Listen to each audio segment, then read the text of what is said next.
Buenas noches, ingeniero. A mi curso nos tocó exponer sobre el tema de humidificación. Para este tema, mi persona expondrá sobre la parte 8. La parte 8 nos habla de las ecuaciones utilizadas para lo que es un contacto entre el gas y el líquido. Y bueno, yo quería empezar con lo que es un contacto directo entre el gas y el líquido puro. En este caso, suceden en dos tipos de operaciones, que sería la operación adiabática y la operación no adiabática, donde para la operación no adiabática tenemos lo que son dos casos. El primero sería un enfriamiento por evaporización, y en este caso eh, el enfriamiento por evaporización se da cuando nosotros tenemos un líquido o un gas dentro de un tubo. Este tubo se enfría por un flujo de agua en forma de película, y este flujo de agua se encuentra en la parte externa del tubo.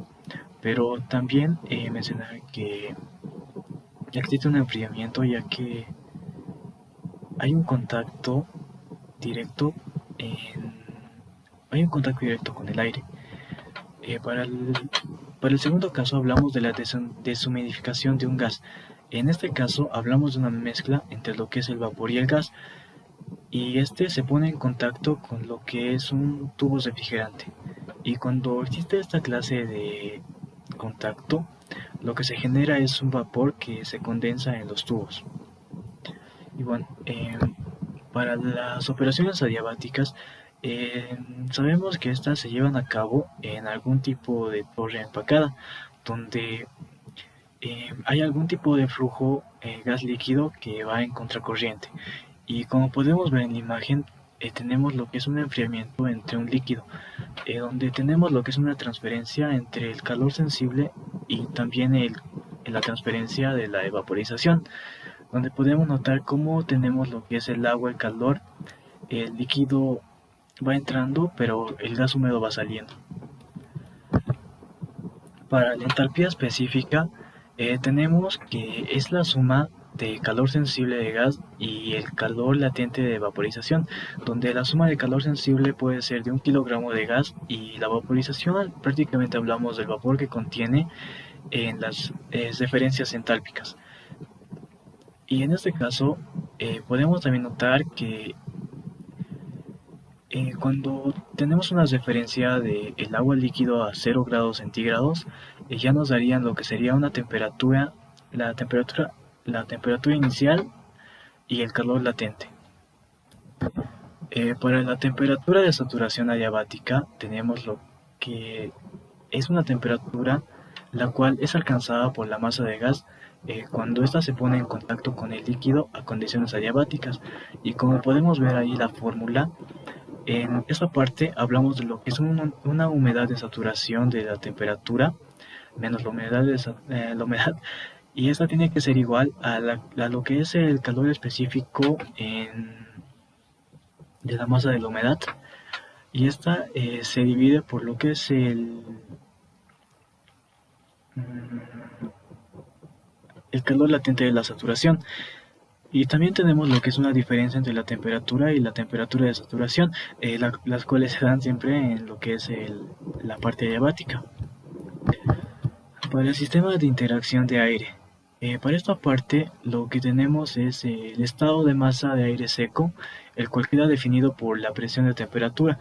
El aire húmedo contiene vapor, y para definir su estado tenemos que indicar lo que es una concentración de este, donde tenemos lo que es las condiciones de la torre de enfriamiento de un humidificador, en el cual podemos notar cómo se pone en contacto con el aire seco. Y también podemos hablar de lo que es la materia y el calor, los cuales se transfieren a la fase gaseosa a través de lo que sería un enfriamiento. Y también mencionar que el gas pasa a lo que sería la humidificación. Y en el caso de las condiciones del deshumidificador, como podemos ver en la imagen, tenemos lo que sería un contacto entre una mezcla tibia de un gas y un vapor, en los cuales tienen lo que sería un contacto frío, donde el vapor el vapor es... entonces, el vapor pasa a lo que sería la fase, pero en la fase lo que sucede es que se enfría, mientras que el líquido pasa a lo que sería calentarse. Y en esta transferencia también podemos notar lo que sería un calor sensible y el calor latente. Y a ver, para el balance de materias. Para el balance de materias tenemos lo que ya sería como nomenclatura el L y el G. El L es el flujo del agua y G es el flujo de temperatura, donde la fórmula nos da lo que sería una diferencia entre la diferencial entre el flujo de agua y el flujo de aire con la diferencial de la humedad. Para el balance de calor ya tenemos lo que es una fórmula un poco más compleja en la cual tenemos los datos como C sub G, que sería el calor de la humedad en el medio del aire. También lambda sub M, que sería el calor latente del vapor. Calor latente de vaporización creo que también se dice. Y C sub L sería el calor específico del líquido. Y también en esa parte tenemos lo que es una diferencial, la cual se puede decir que es la diferencial T sub L, es la diferencial de temperatura del líquido. Y en este otro caso tenemos lo que es la diferencial T, la cual sería la diferencial de temperatura en lo que es el gas. Y bueno, para la transferencia de calor tenemos lo que es esas dos fórmulas, la transferencia de calor y la transferencia de masa, las cuales son similares ya que uno trabaja con lo que son las temperaturas y el otro ya trabaja con lo que son las humedades. Por ejemplo, en este caso hablamos de Y1 y Y2, donde Y1 y Y2 serían las entradas y salidas de las humedades, y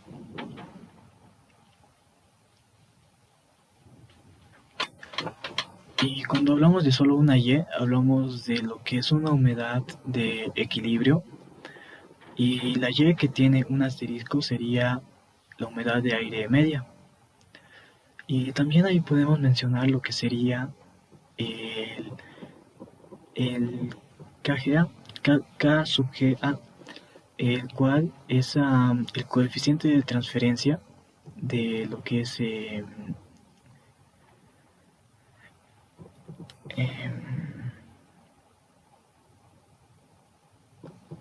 coeficiente de transferencia de la masa, y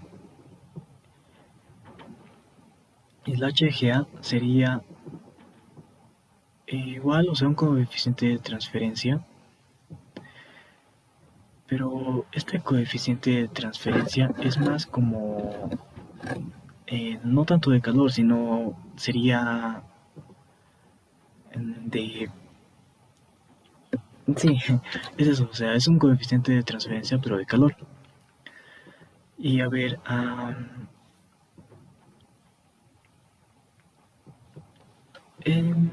eso es todo lo que tiene esa parte. Y para lo que sería estas dos fórmulas, hablamos de que se considera lo que son las dos anteriores ecuaciones, las cuales podemos ver aquí, y lo que se hace es un intercambio de el AB, donde en este caso ya no tenemos lo que sería nuestro volumen de la torre, sino que ya iríamos a lo que sería una diferencial entre la altura de la torre.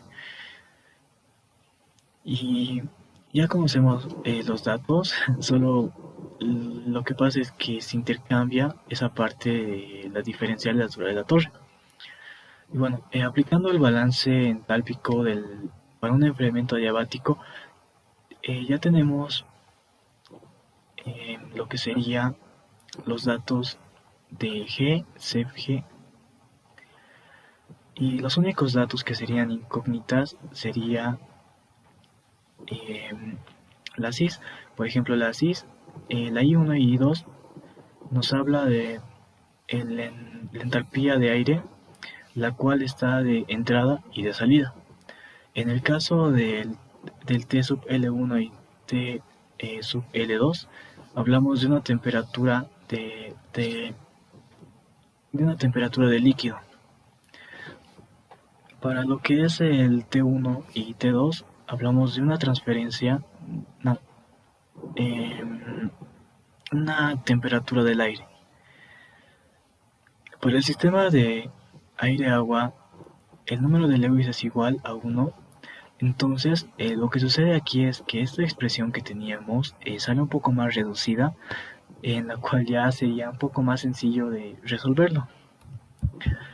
Y bueno, en estas últimas partes ya hablamos de una ecuación la cual lleva lo que son integrales para los límites de la entalpía y la temperatura, donde, como ya lo dije, aquí ya tenemos lo que es una diferencial entre lo que es una entalpía de aire entre la entrada y la salida, tanto así como para la diferencial de la entrada.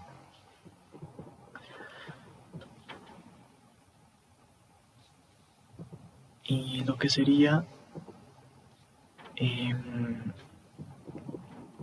¿cómo decirlo? La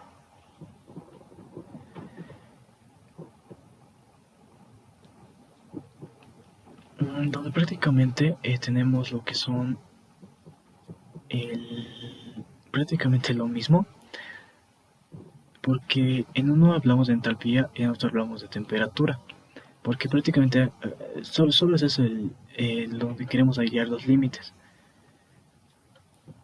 Y también podemos calcular lo que es la altura necesaria de la torre, esta a través de lo que era la diferencial, y en este caso lo único que hacemos es pasarlo del lado lo que era estos límites de entalpía. Por ejemplo, pasa del lado y para lo que es el valor de la integral, en este caso, o sea, solo tomamos en cuenta lo que sería la integral con la diferencial de i, y esa diferencia entre lo que es esta parte no me acuerdo bien, es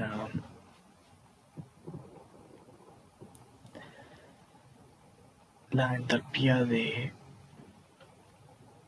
no me sé cuando sí, es la entalpía de aire medio y la entalpía de aire, esa parte me he olvidado.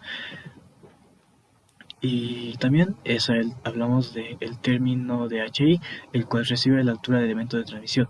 En este caso, podemos notar que trabajamos con la otra parte, que sería el G dividido entre KG a Z.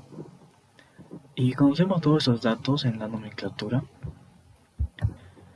Y también vamos a finalizar con un ejercicio. Este ejercicio, como podemos ver en la imagen, nos habla de una torre de enfriamiento. Esta torre tiene lo que es una temperatura de entrada y salida para la parte del agua, y esta tiene lo que es una temperatura de 105 y 85 Fahrenheit respectivamente. Para la parte del aire tenemos lo que es una temperatura bulbo seco y bulbo húmedo, que serían de 90 y 76 Fahrenheit. Donde la torre tiene un relleno de plástico apilado de 4 pies, y la velocidad de flujo son de 2000 y 2200. Aquí en este ejercicio nos pide que hallemos lo que es el número de unidades de transferencia y la altura de la unidad de transferencia de la base de fuerza impulsora de la fase gaseosa global. Y bueno, como podemos ver, ya nos dan como datos lo que sería el Y, el HR y el C sub S, donde tenemos nuestra fórmula y solo reemplazamos valores. En estos valores ya encontramos lo que sería nuestro HGI, y podemos trabajar con lo que es la tabla, en la cual podemos notar que tenemos dos partes, que sería el aire y el líquido, donde podemos notar cómo va en ascenso. Y también, aquí nos dan como otro dato lo que sería el CPL, en el cual trabajamos con 1, y reemplazando los valores ya nos da lo que sería nuestra entalpía de salida.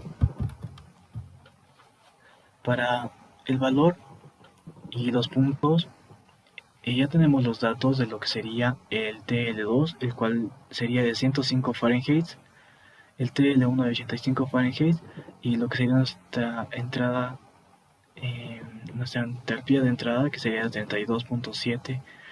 Y como podemos notar en la gráfica, tenemos lo que es la curva de equilibrio y la recta de operación queda un poco más abajo.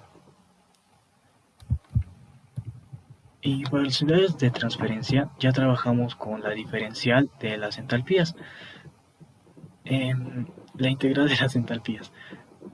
En este caso vamos a trabajar con el método Simpson, el cual hemos avanzado en métodos numéricos. Y tenemos como fórmula lo que sería el A igual a la altura de entre 3, y aquí ya tenemos lo que serían el F sub O, y trabajamos aquí en lo que serían impares y pares. Realizamos la tabla donde solo tenemos que juntar los datos y luego aplicamos lo que es el método Simpson, en el cual reemplazando los valores ya nos daría lo que sería nuestros nuestros valores. ¿Dónde está? De